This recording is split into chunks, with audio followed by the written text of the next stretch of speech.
পাণ্ডবের জয় হবে। সোনারপুর দক্ষিণের প্রার্থী হতেই আত্মবিশ্বাসী রূপা গাঙ্গুলি।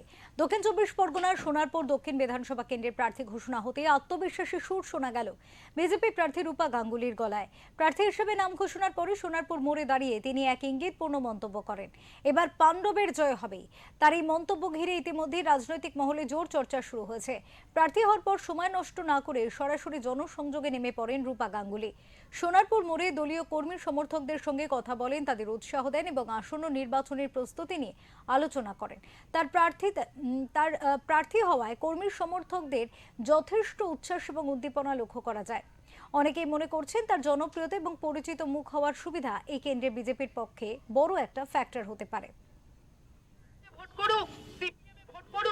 আর সে যে সমর্থকই হোক না কেন, একজন মানুষ হিসাবে মানুষের পাশে কেমন করে থাকতে হয় নিঃস্বার্থভাবে তার যোগ্য প্রতিরূপ আমাদের সামনে বারংবার তুলে ধরেছে দ্রৌপদী। আজকে সিনেমার জগতে যদি কোনো অ্যাক্টর অ্যাক্ট্রেসের সঙ্গে অন্যায় মানে হেভি ওয়েট কিছু নেই, ওসব শব্দগুলো আমার জীবনে নেই।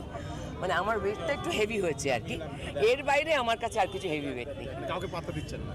না, পাত্তা দেওয়ার প্রশ্ন না, আমি কাউকে অসম্মানই করি না, আমি সবাইকে মানুষ হিসেবে দেখি। এখানে একজন প্রার্থী, তার অন্য একটা রাজনৈতিক দল, তার অন্য একটা রাজনৈতিক বিশ্বাস, তার বাইরে তো আর কিছু না।